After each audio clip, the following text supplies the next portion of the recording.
Think of an aspect of your life that dictates the limits of your freedom.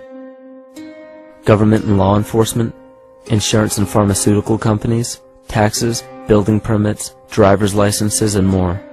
There are hundreds, if not thousands, of stipulations, regulations, and boundaries on our freedom. And out of the ones that were just mentioned, how many have you researched to find out whether they apply to you or not?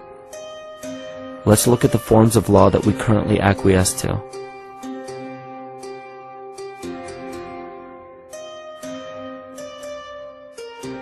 A common misconception among people is that any rule or regulation that governs them falls under one category: law.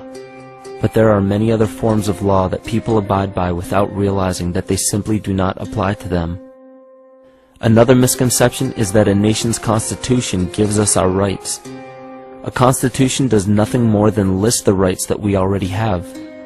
We are born with inalienable rights, endowed to us by our Creator.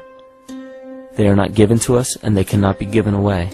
The most a person can do with a right is choose whether to exercise it or not. Maritime Admiralty law is what's known as the law of the water. It is superseded by civil law and only applies to those who willingly contract themselves into it. The definition of Admiralty law is a body of private international law governing the relationships between private entities which operate vessels on the oceans. Let's look at how and why a form of law that is fashioned to govern corporations, businesses, and vessels has imposed its rule over natural human beings. This is all done through a form of word magic. A simple perversion of language has made it possible to convince people around the world that these alternative laws apply to them. One of the predominant beliefs in modern culture is that licenses, permits, registrations, and other forms of documentation are required to operate motor vehicles, use public roads, build structures and establishments, engage in free enterprise, and much more. Sadly, these beliefs are based on little to no investigation whatsoever, and are false. This belief structure is perpetuated by Maritime Admiralty law. This form of law was originally created to govern ships docking in foreign nations for the import or export of products and resources. It deals with banking and merchant affairs, not civil affairs. When a product is taken off of a ship and brought into a foreign land, that nation takes custody of the resource and accounts for it with a certificate. That certificate marks the birth date of that product in the custody of the respective nation. Think of why it is supposedly required to have a certificate of live birth in the first place. The Barron's Dictionary of Banking Terms defines a certificate as a paper establishing an ownership claim. So right there, we notice that everyone with a birth certificate is defined as being owned. People are used as collateral with other nations because the U.S. is bankrupt. The United States declared bankruptcy on March 9th of 1933. At this point, the U.S. began taking out loans from a private, non-government affiliated corporation called the Federal Reserve. With no money to pay back the loans, the United States began using the citizens as collateral. All birth and marriage certificates are literally warehouse receipts. Just look at the similarities of warehouse receipts and birth certificates. Both document the date of issue, a serial number, registration number or receipt number, a description of the product, and an authorized informant to notify the appropriate government agency. With all of this information being readily available, the majority of people are unaware of their involvement with Maritime Admiralty law. This is possible through the manipulation of language. This Admiralty law changed the meaning of the word person from a natural living person to a corporation.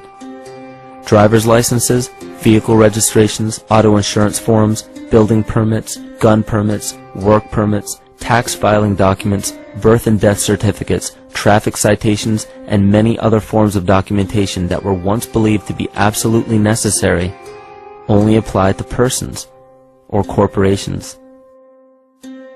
Upon signing such a legal document,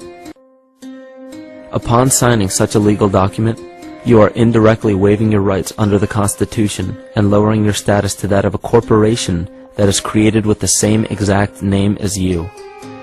The only way to reconcile your true name from the name of the corporation is to take notice that the corporation has its name in all capital letters. This is known as capitis diminutia maxima. You may take notice that your driver's license, birth certificate, social security card, insurance cards, and more use all capital letters to legally represent the corporation with your name, not you. The corporation is known as an artificial person, whereas you, the human being, are known as a natural person. This deception goes even deeper when it comes to the courts that we attend. When showing up to court, you will notice that there are seats for witnesses behind a wooden fence or barrier. The defendant must cross through the entrance to the other side of the barrier where the plaintiff and judge sit. This act symbolizes the boarding of a ship.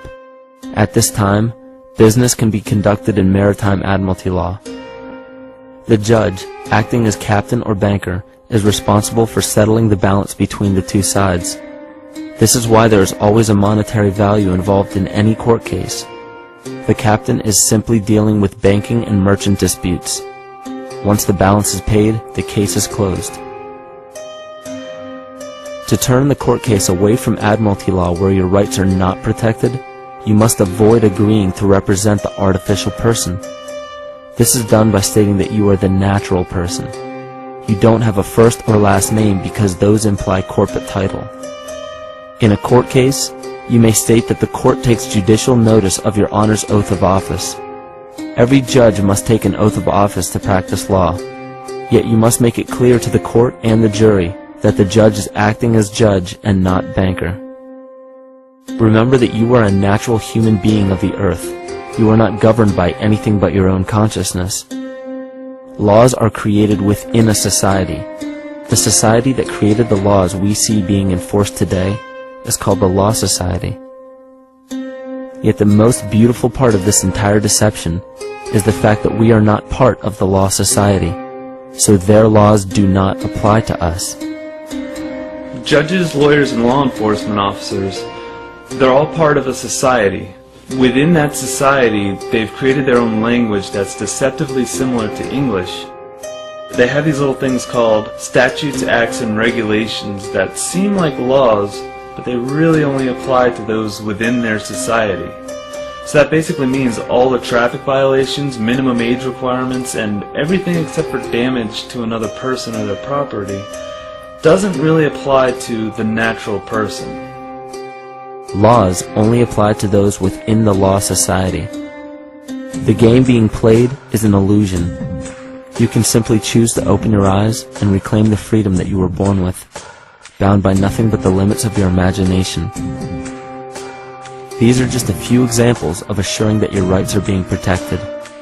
By far, the most important line of defense against this deception is to be aware of the perversion of language, and be absolutely aware of how you form your beliefs and concepts.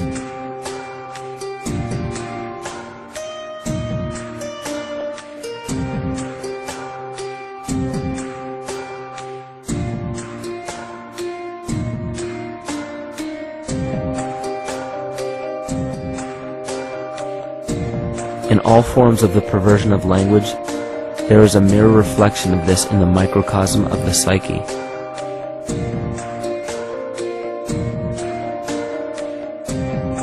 And the problem I see with humanity today is we don't truly know ourselves anymore. We have the 9-to-5 job, we have the house, the children, the bills, the television, the hobbies, and the errands that we run every single day, and we eventually begin to believe that this is who we are. But who are we beneath the job title, beneath the status of mother or father, theist or atheist, Republican or Democrat, black or white, man or woman? Who are we? Who are we deep down inside? We don't know, because every time we hear an answer that we don't want to accept about ourselves, we deny it. We'll pass it off and project it onto somebody else and judge them for it. This is repression. And we see what repression can do to us on an individual level, but what about on a collective level of humanity? What happens when the whole world refuses to see what they truly are on the inside?